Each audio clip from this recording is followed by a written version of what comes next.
Live from downtown Detroit, Local 4 News at 5 starts now. The camera catches everything. Armed intruders storm into a Detroit house, and now police need your help finding these guys. Elation near Flint. 2 kids taken from this gas station are finally found.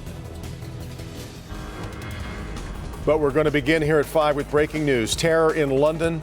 4 people are dead, 20 injured in an attack just outside British Parliament. Britain's most senior counterterrorism official is declaring what's happened today to be a terrorist attack. So let's break down what we know so far. 4 people, including the attacker, are dead. It happened when the suspect plowed an SUV into a crowd on the Thames River Bridge. He crashed again, got out of the car near Parliament, and began stabbing a police officer. That's where he was fatally shot. We head to Kelly Kobiea, who is following the very latest from London tonight. Kelly? Well, London police now say 4 have died. 20 are injured in this attack, what they are calling a terrorist incident in central London. It went down early in the afternoon today, right in the center of London at the Houses of Parliament. The first indication that something was going wrong, sounds of an accident on Westminster Bridge. That's how eyewitnesses describe it. And then I see that one car smashed to the wall, and just people started running all over. Several people hit by a driver in a car on that bridge. Then the car crashed into the gates at the Parliament building. The driver got out holding a knife and tried to get into the Parliament building. In the process of doing that, he stabbed an officer who was guarding Parliament. He was then shot by police. Sadly, I can confirm that now 4 people have died. That includes the police officer who was protecting Parliament, and 1 man we believe to be the attacker who was shot by a police firearms officer. We also understand now from the Foreign Ministry in France that French students were among the injured. At least 3 French students who were here on a school trip on Westminster Bridge and hit by that car. Streets are closed in central London. The investigation continues. Having said that, Met Police say they believe there was only 1 attacker. Back to you. All right, Kelly, we'll keep updating you as new developments emerge over this next 90 minutes of news, and of course special coverage coming up tonight from London on NBC Nightly News at 6:30. The other top story that we're following tonight, a happy ending after a terrifying few hours for a Flint area family. Yeah, many of you got the Amber Alert on your phones a little after 9 this morning. 2 children inside a stolen car after their mom quickly hopped out to buy cigarettes at a gas station in Burton. They were found 3 hours later along with the car miles away in Flint. Sean Lay spoke to the family. Sean? She's a young mother of 2, had both kids in the car, parked here at this gas station near Flint, and made a decision to go inside, leaving her kids in that car. Just then a man simply walked up down this street, hopped in that car, and took off with the kids inside.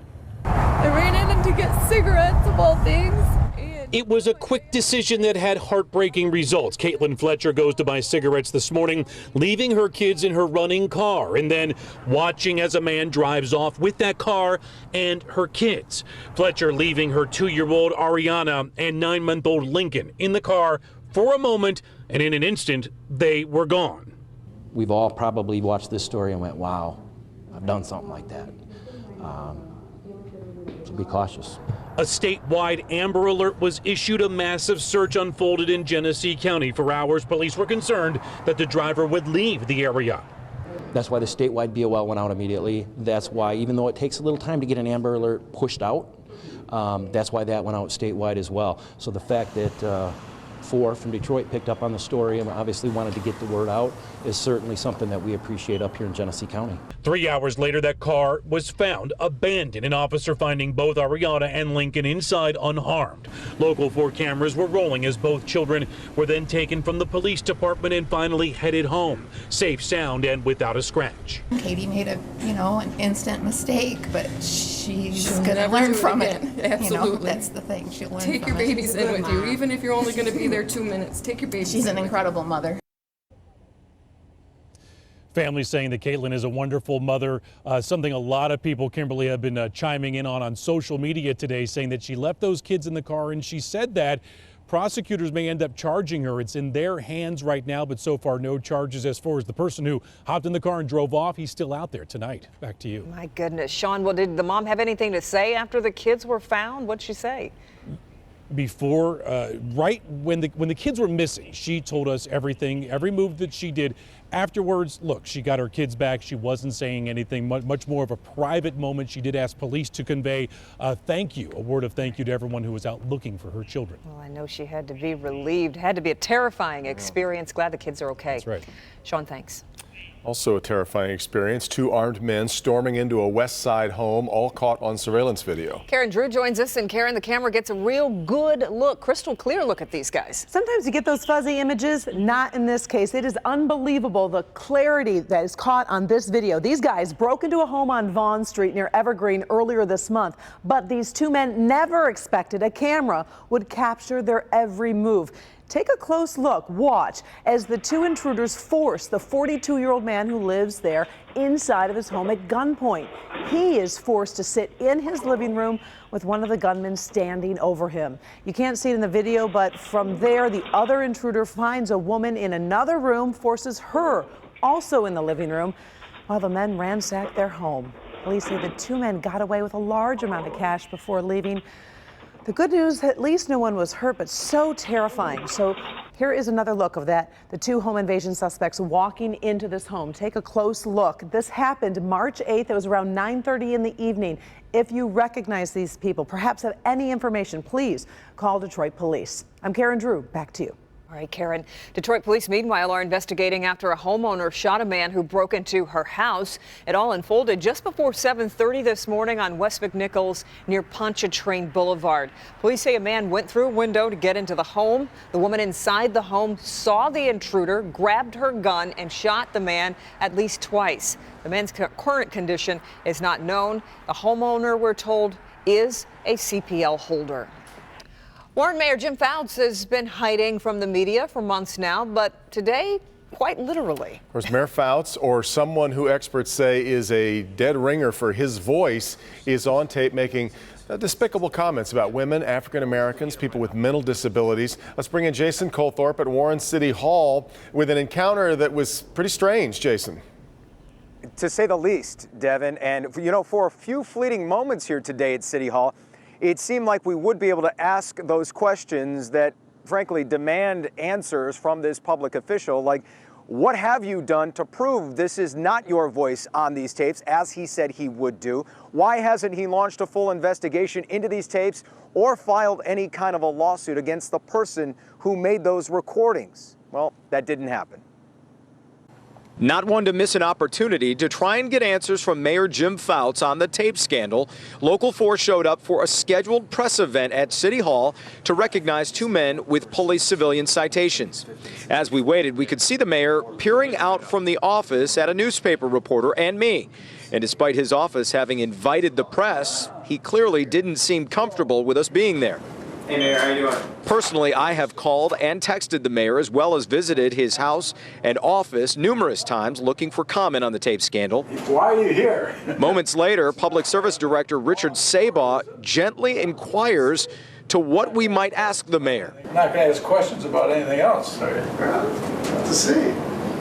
Mayor is the public, he's a public mayor. Right? Minutes after that, the mayor invites us in and begins the ceremony. Proud to award James Woods and Stephen Skrupski civilian citations. But then, suddenly, he abruptly exits. Again, congratulations, and I thank you and Mr. Woods. I have another event to do, so congratulations. Mayor, before you go, have you done anything to disprove that those are your tapes? Quite amazing there. That is the publicly elected mayor of Michigan's 3rd largest city, literally sneaking out the back door. By the way, that other event either was within walking distance for the mayor or he carpooled, because he's parked right next to me and his vehicle hasn't moved since that meeting today. We're in Warren tonight. Jason Colthorpe, Local 4. Well, Jason, we do have an effort to recall the mayor. Where does that stand this afternoon? Currently, Devin, the Macomb County Election Commission has a meeting coming up on March 27th. That's to go over the language that is on the petitions that have been put in to try and recall Mayor Jim Fouts. If it's approved, those citizens will have 60 days to get 9,200 signatures to take the next step after that. So we'll be following that for sure, and we will not give up trying to get answers from the mayor on this. Yeah. All right, Jason. All right, well, we are counting down to tip-off at the Sprint Center in Kansas City. I guess we are, a little more than 24 hours away now from the Michigan Wolverines tipping off against the Oregon Ducks. Wolverines had an uneventful flight into Kansas City last night, and that now qualifies as news, good. doesn't it? Yeah. They met with the media today, and Bernie's here with an update. Well, you know, I was doing a little bit of figuring here. Look at how pretty the Sprint Center is. Love it. There, oh, yeah. Get a telephone there while you're there, too, I guess. Well, Michigan has won 7 games in a row. According to my calculations, the last 6 have been win-or-go-home situations, right? 4 in the Big Ten, 2 in the NCAAs, which is why they should be in a great mental state tomorrow night when they take on the Ducks in Kansas City. We've got highlights of the Wolverines. They practiced at the Sprint Center today. They're favored by 1 over Oregon. That's an Oregon team that's missing its big man in Chris Boucher, but the Wolverines are only worried about themselves and staying in the moment. We don't want to think too far ahead, and I think everyone's done a great job of that, and just keeping that the main goal is just winning that game. It's coming in with the exact same focus every single game, and had the same type of laser-like focus that's helped us get to this point. So it's all about maintaining at this point. All right, they'll tip at 7 or 9 tomorrow night. Of course, if Michigan wins tomorrow, they'll face the winner of Purdue, Kansas, with a trip to the Final Four on the line. Wisconsin's still in the picture, too. Tales of the woes of the Big Ten, a little overblown. A little overblown, they huh? Played pretty darn well. Darn Pretty well. good. Yeah. Okay. We'll And South Carolina. Don't forget the game box. That's right. Well, a chase involving Michigan State Police comes to a pretty quick end. New tonight, the one thing the driver didn't think about when he came to a fork in the road. Hi, Ben. Hey, Kim, looked great out there today, and tonight will carry those mostly clear skies, but these temperatures even colder than what we got to last night. We'll look at those frigid lows coming up. Inside of this federal courthouse in Ann Arbor was a case with the largest child porn bust in all of Michigan history. Well, the substitute teacher who had that was sentenced today. We'll tell you how long he'll spend in prison. So how much would you pay for this lovely home? 15, 20 bucks? I think the value is here.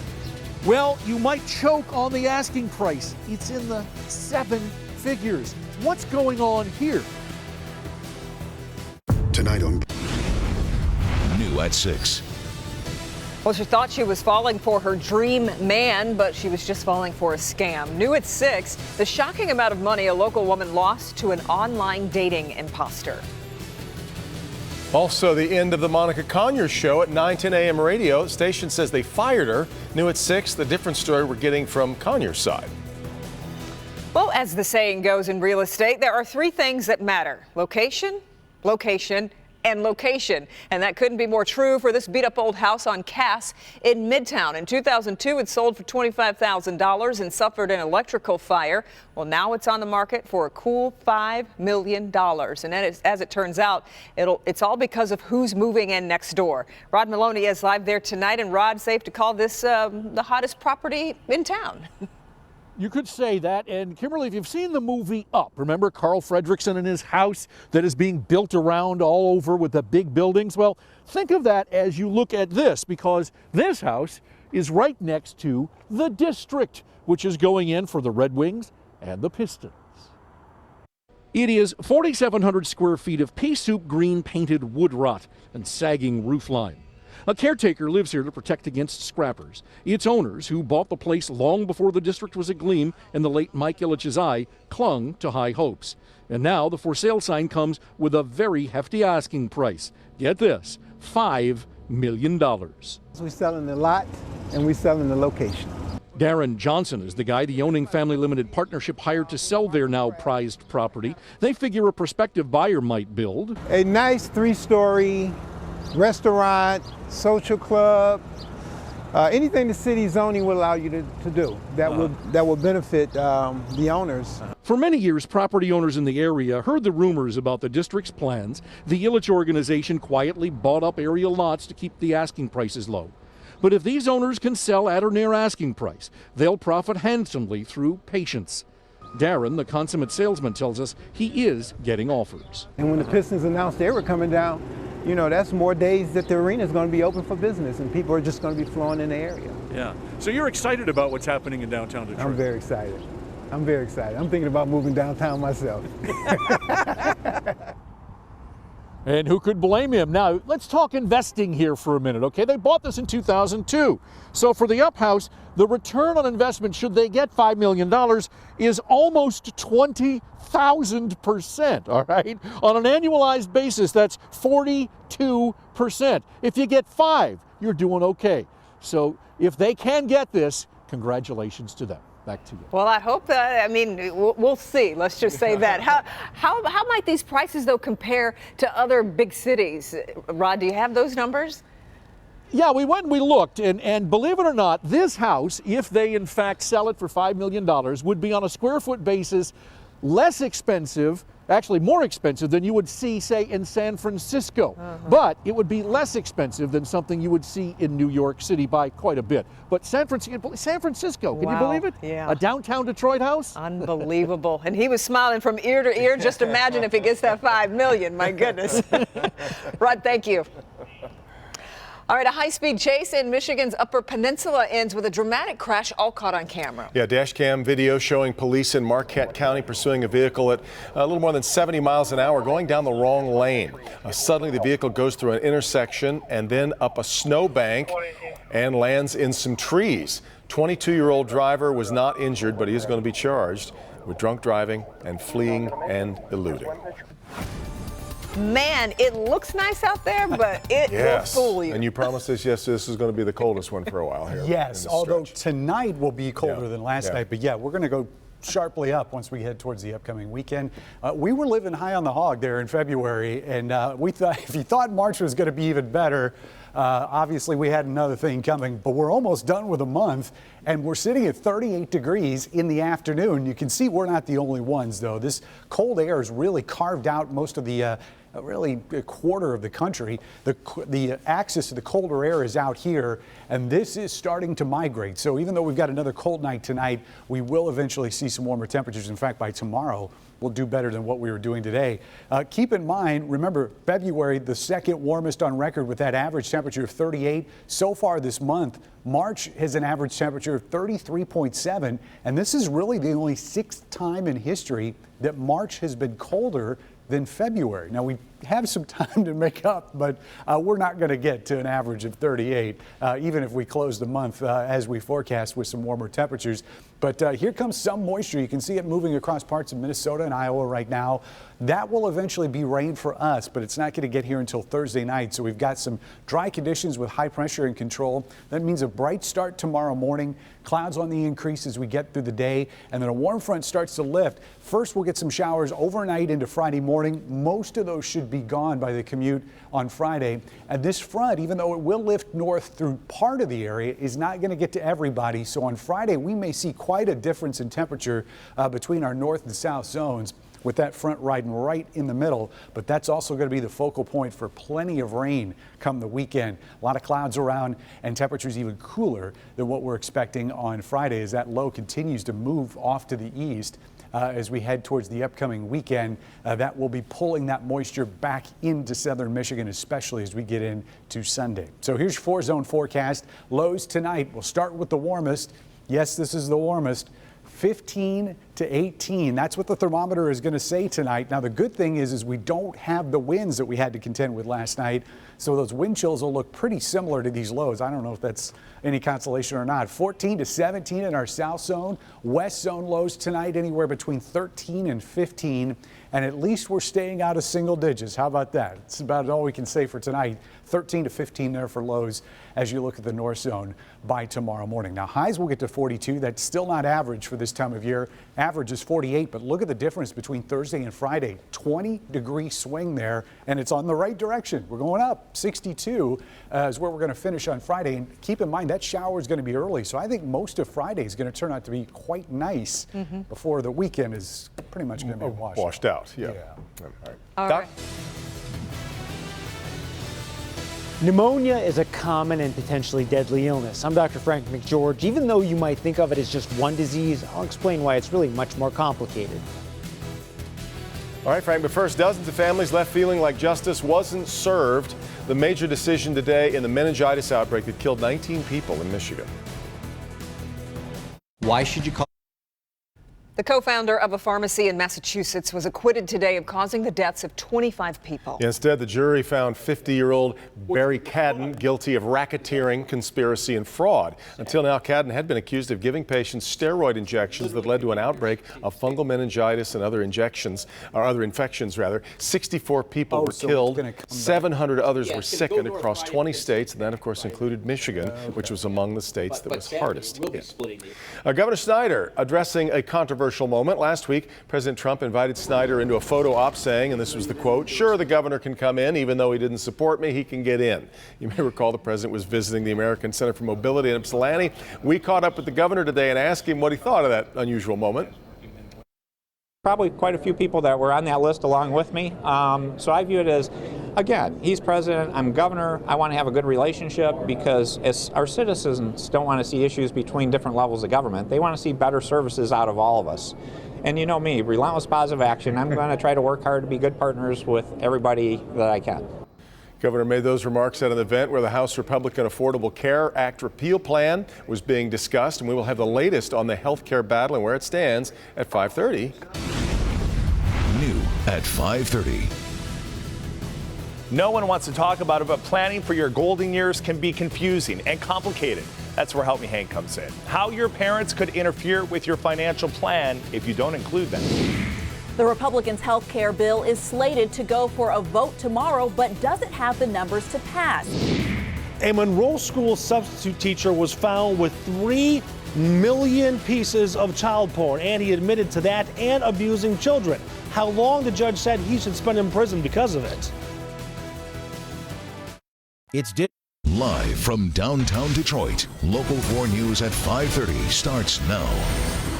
A former substitute teacher from Monroe will spend the next 20 years in prison for child porn.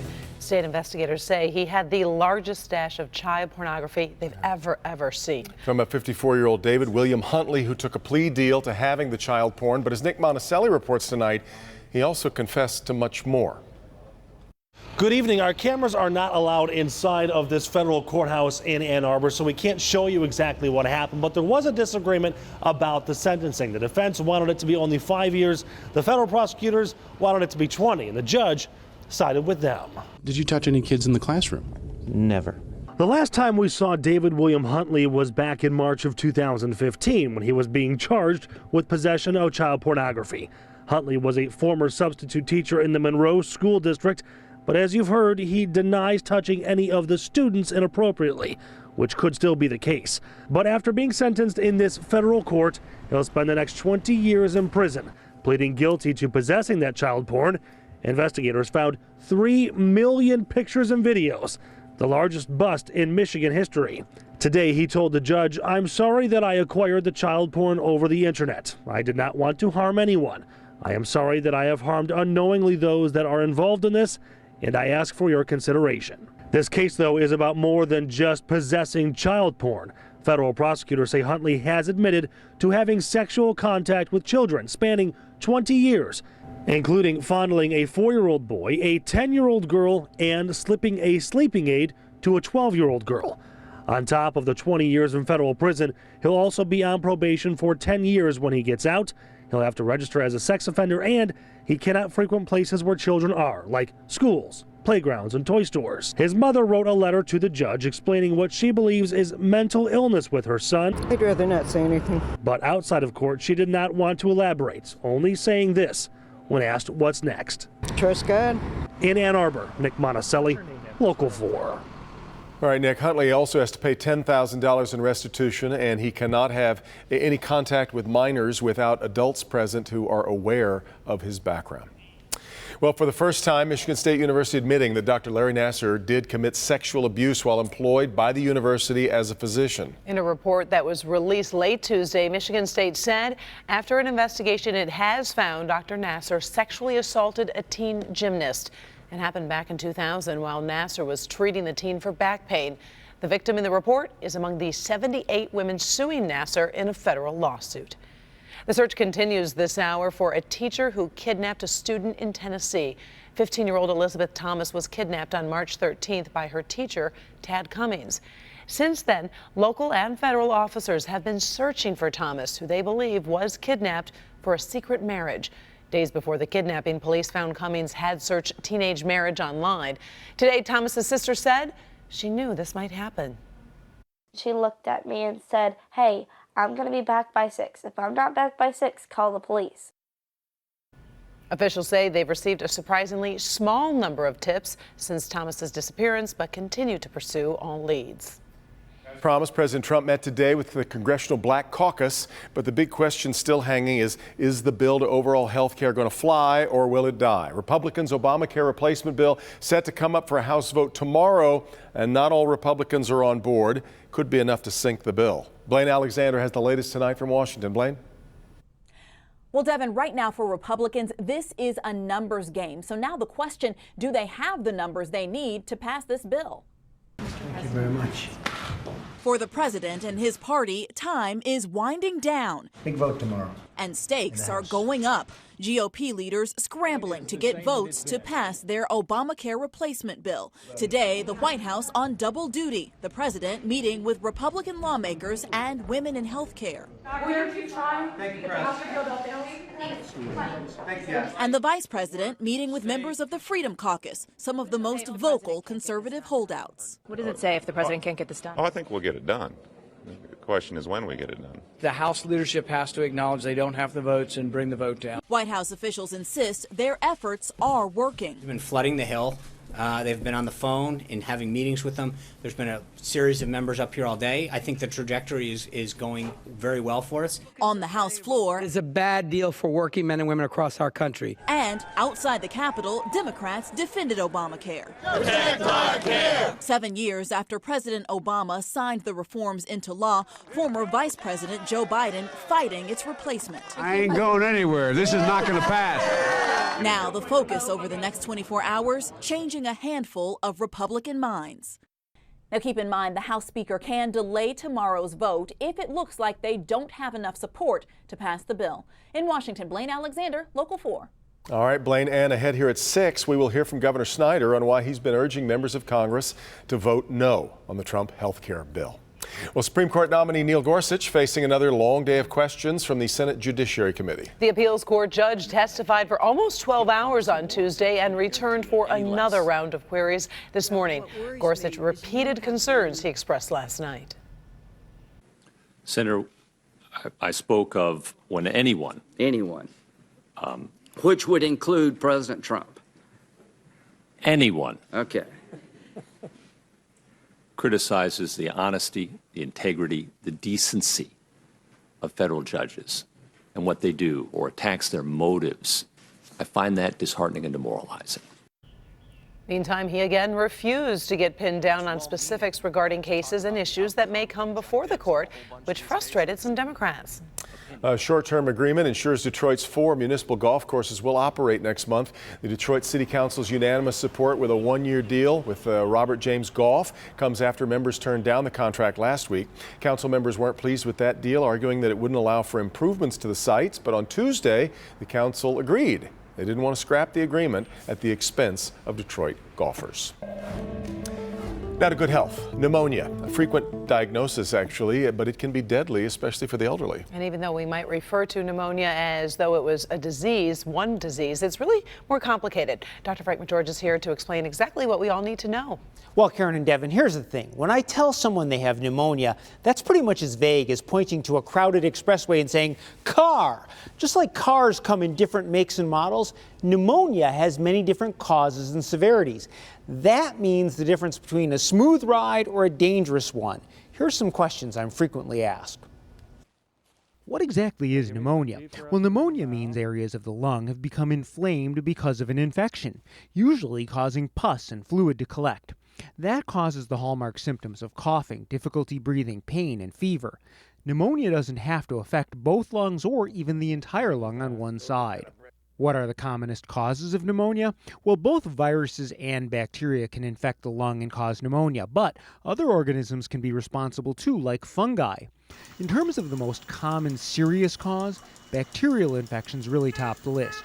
Bacteria can get into the lung a number of different ways. Often, they're simply breathed in and they make it past our body's usual defenses. But another common scenario is that a person starts with a simple viral infection, something like the common cold or influenza. The virus weakens or damages the body's defenses, allowing the more dangerous bacteria to get in. Are there more dangerous bacteria? Well, there are definitely bacteria that cause worse pneumonias. Fortunately, they aren't as common.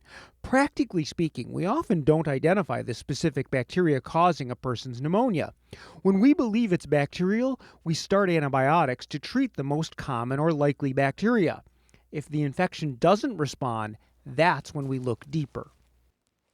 Now, because bacterial pneumonias are often caused by common bacteria, especially pneumococcus, it's really important for people that are more at risk for complications, like people over 65 or people with severe heart or lung disease, to get the pneumococcal pneumonia vaccine. I don't think a lot of people are aware of that. I think they get their flu vaccine. Yeah. Right, exactly. But like the flu vaccine, they're aiming at the biggest target, but they can't cover everything. That's exactly right. So pneumonia comes in a lot of different flavors, a lot of different bacteria. This only covers pneumococcus. You can still get other pneumonias, but that doesn't mean you shouldn't get protected against the most common one out there. Yeah. Makes sense. Thank you, Doc. A scheme straight out of Seinfeld episode plays out in real life right here in Michigan. New tonight, our two guys managed to get an absurd amount of bottles and cans smuggled across the border. Yeah, we've seen this before. And it was the fire that ripped through an entire neighborhood. New at 5:30, the one small thing that caused this massive amount of damage. Hi, Hank. Hi, Karen. We are helping you get your important financial and healthcare documents in order. What you need to know to protect yourself and your family right after the break. Coming up tomorrow morning on Local 4 News Today, transforming Ford Field into a mud-filled racetrack. We're going to take you inside for a sneak peek and give away tickets to this unique two-wheeled event. Also, for Thrifty Thursday, the travel tricks and apps to saving money on your spring and summer vacation. That's at 5:50 tomorrow morning. Also, weather and traffic always on the 4s. Detroit mornings start here from 4:30 to 7 a.m. See you in the morning. We've got New at 6. You are looking at what could become one of the most expensive houses in all of Metro Detroit. They've done everything they can to make it right. Mainly because the homeowners might actually have to tear it down. But they're in court. Where's it headed? All right, Rod Plus, the man who embezzled more than $100,000 from a popular Royal Oak eatery, was given several months to make it right before sentencing. New at 6, how far short he fell and how long he'll spend in prison. Planning for your retirement can be stressful business. For families, it can get pretty complicated because it's not just your senior years that you have to consider. We're talking a lot about that sandwich generation, juggling their own needs, their kids, and their aging parents. But consumer investigator Hank Winchester learned there is something that you can do right now to help. Right. It's not always fun to have that financial conversation with mom and dad or the kids or talking about wills and trusts, but we all have to do it at some point. And that is why it's important for you to either sit down with an attorney or a retirement planner to make sure that you're protected, your family is protected, and that your parents are protected too. Do you have a bank in your castle? Elizabeth Deutsch loves playing with her daughter, but she's always thinking about her financial future. I've made the choice to try to live as financially independent as possible. And Elizabeth is a financial planner with Ameriprise. She says as baby boomers age, she is seeing more multi-generational planning, even in her own family. They're starting to see that they need to take care of their parents, whether it be on a financial end or a physical end, and a lot of times emotional end. And they're still also juggling their own careers and helping their children, whether they be a little bit younger, getting them through college, or if they have adult children, helping them get into the workforce and establish themselves financially as well. It can be a difficult conversation to have, but Elizabeth recommends talking to your parents about their estate and not just about money. If you just start and say, hey, we were starting with our own finances and we address these issues for ourselves, and we need to know how potential issues with your financial situation and healthcare situation might impact us and our goals as well. And have the conversation before there's an emergency. It's never too late to start, and oftentimes people come to me when the worst has happened, when they have a family member who's had a stroke, or they've had an accident, or they've lost a loved one. And these experts also recommend you discover the reason behind the decisions. If there's money that's meant to be a legacy, oftentimes it's great to understand, what the financial mission or purpose of the wealth is, what's important to the parents. Given the fact that we're now aging into our 80s and 90s, so you have many years to live, it's a matter of planning for the future, not just financially, but legally, and making sure that if there were issues that arose in your life, that you have supports in place to address them.